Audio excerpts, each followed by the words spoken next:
Om Sai Ram, Chapter 5, Shri Sai Nathai Namaha. Baba's return with Chand Patil's marriage party, welcomed and addressed as Sai, contact with other saints, his dress and daily routine, the story of the Padukas, wrestling bout with Muhammadin and change in life, turning water into oil. Guru Johar Ali returned with Chand Patil's marriage party. As hinted in the last chapter, I shall now describe first how Sai Baba returned to Shirdi after his disappearance. There lived in the Aurangabad district in a village called Dhoop, a well-to-do Mohammedan gentleman by name Chand Patil. While he was making a trip to Aurangabad, he lost his mare.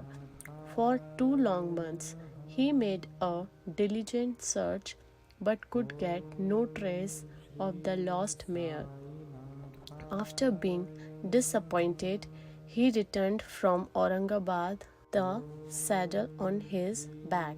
After traveling 4 course and a half, he came on the way to a mango tree under the foot of which sat a Ratna, queer fellow. He had a cap on his head, wore kafni, and had a satka under his armpit, and he was preparing to smoke a chilim. On seeing Chand Patil pass by the way, he called out to him and asked him to have a smoke and to rest a little. The fakir asked him about the saddle. Chand Patil replied that it was of his mare which was lost. The queer fellow on fakir asked him to make a search in the Nala close by. He went, and the wonder of wonders, he found out the mare. He thought that this fakir was not an ordinary man, but an Avalia, a great saint. He returned to the fakir with the mare.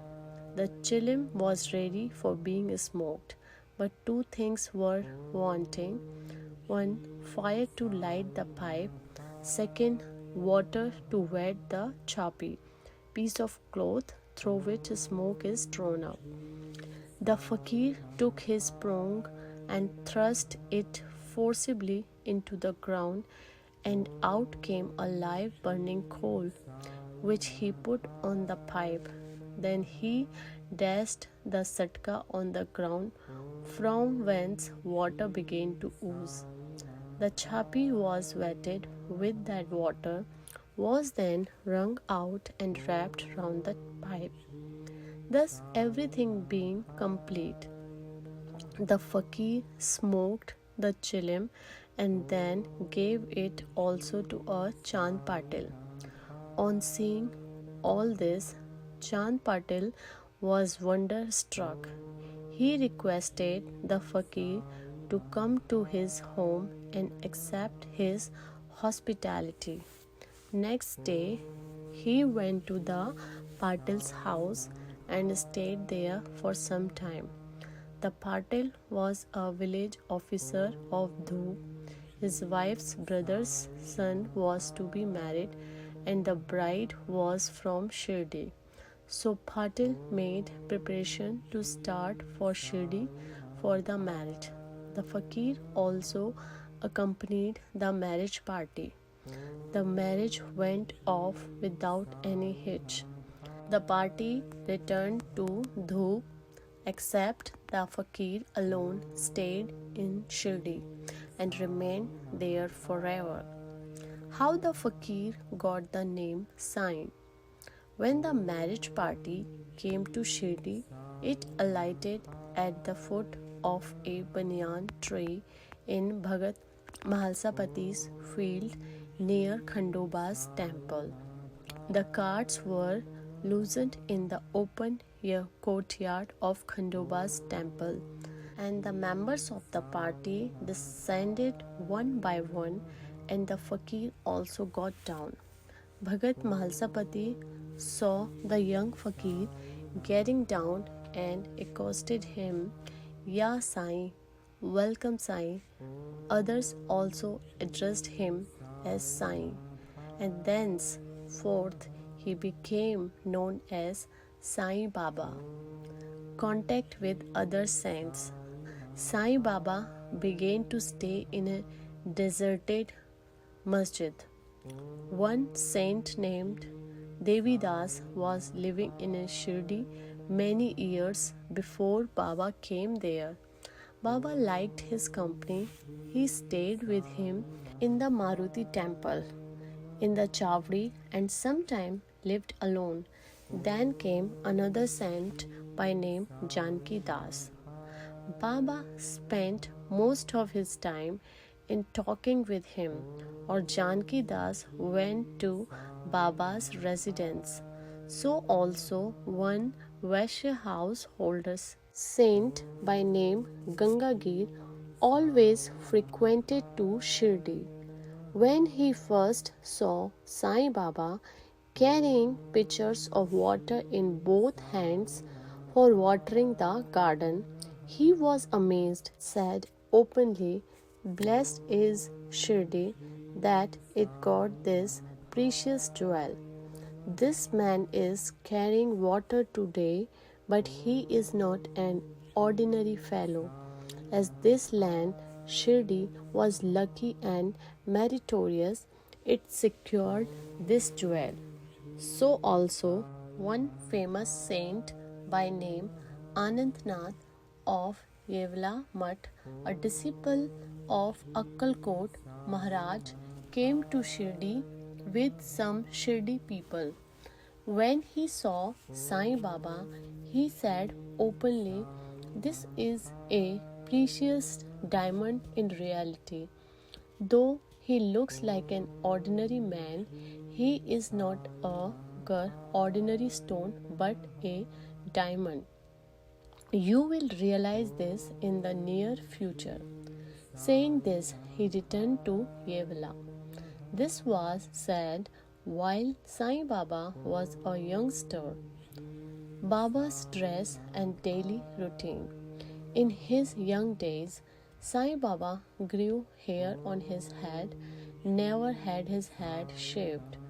He dressed like an athlete. When he went to Rahata, 3 miles from Shirdi, he brought with him small plants of marigold, jay, and joy, and after cleaning, he planted and watered them. A devotee by name Vaman Tatya supplied him daily with 2 earthen pitchers. With these, Baba himself used to water the plants. He drew water from the well and carried the pitchers on his shoulders. In the evening, the pitchers were kept at the foot of the neem tree.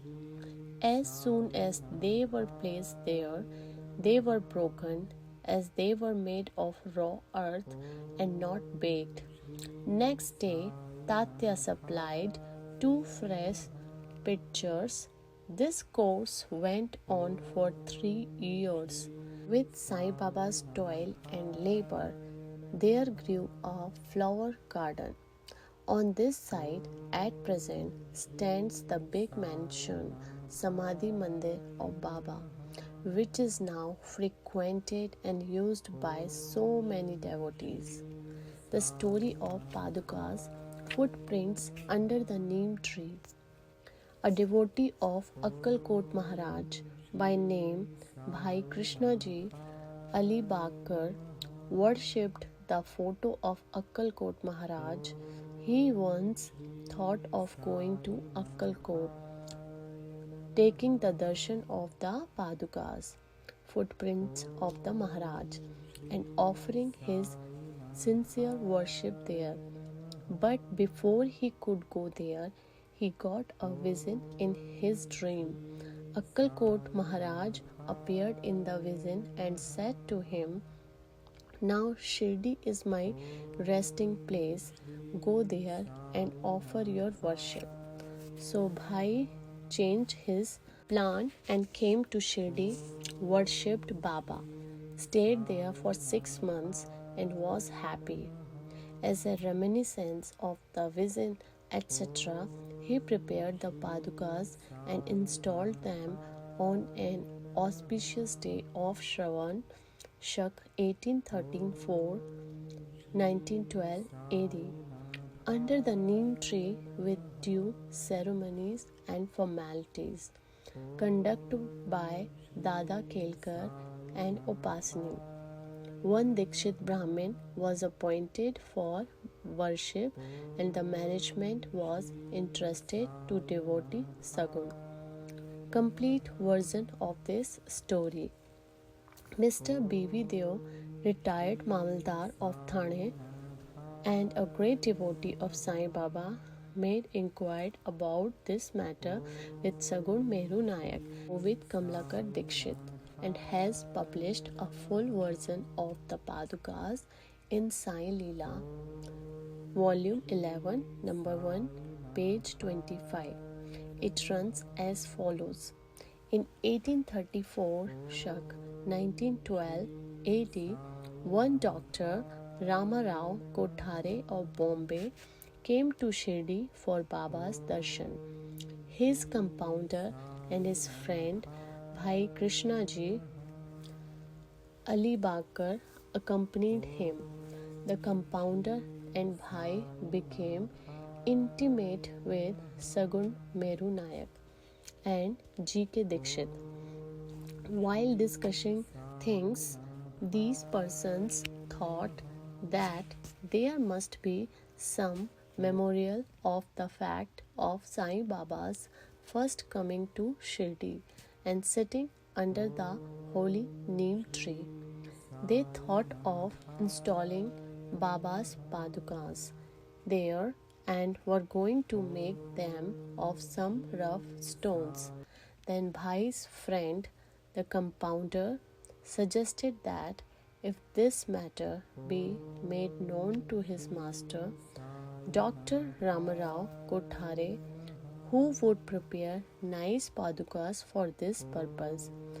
All liked the proposal and Dr. Kothare was informed of it. He came to Shirdi and drew a plan of the Padukas. He went to Upasani Maharaj in Khandoba's temple and showed him his plan. The latter made many improvements, drew lotuses, flowers, conch, disc, man, etc., and suggested that the following shloka was regarding neem trees, greatness, and Baba's yogi powers be inscribed. The verse was as follows. Sada nimb vrikshya muladhiswat sudha sravinam titak mapi aparyam tam tarum kalp vrikshadikam sadhyantam namame shwaram sadgurum sainatham. Meaning of this shloka is, I bow to the Lord Sainath, who by his constant stay at the foot of the neem tree, made which was bitter and unpleasant, was yet oozing nectar. The oozing of this tree is called Amrit, that is nectar, on account of its healing properties, better than the Kalpavriksha, wish fulfilling tree. Then Upasani's suggestions were accepted and carried out. The Padukas were made in Bombay and sent to Shirdi with the compounder. Baba said that they should be installed on the Purnima of Shravan. On that day at 11 a.m., G.K. Dikshit brought them on his head from Khandoba's temple to the Dwarka Mai in procession. Baba touched the Padukas, saying that these are the feet of the Lord, and asked the people to install them under foot of the neem tree. A day before, one Parsi devotee of Bombay named Past Seth sent rupees 25 by money order. Baba gave this sum for the installation of the Padukas. The total expense of installation came up to rupees 100, out of which rupees 75 were collected by subscriptions. For the first 5 years, G.K. Dikshit worshipped the Padukas daily, and then this was done by Lakshman Kateshwar Jakhadi. In the first 5 years, Dr. Kothare sent rupees 2 per month for lighting, and he also sent the railing rounds the Padukas. The expense of bringing the railing from the station to Shri and roofing was paid by Sagun Meru Nayak. Now Jakhdi does the worship and Sagun Meru Nayak offers the Naivedya and lights the evening lamps. Bhai Krishna ji was originally a devotee of Akkalkot Maharaj. He had come to Shirdi at the installation of the Padukas. In Shak 1834, on his way to Akkalkot, he wanted to go to Akkalkot after taking the darshan of Baba. He asked Baba's permission for this. Baba said, "Oh, what is there in Akkalkot? Why do you go there? The incumbent Maharaj of that place is here, myself." Hearing this, Bhai did not go to Akkalkot. He came to Shirdi off and on after the installation of the Padukas. Mr. B.V. Deo concluded that Hemant Pant did not know these details. Had he known them, he would not have failed to depict them in his Om Namo Shri Sai Nathai Namaha. Bow to Shri Sai, peace be to all. Om Sai Ram.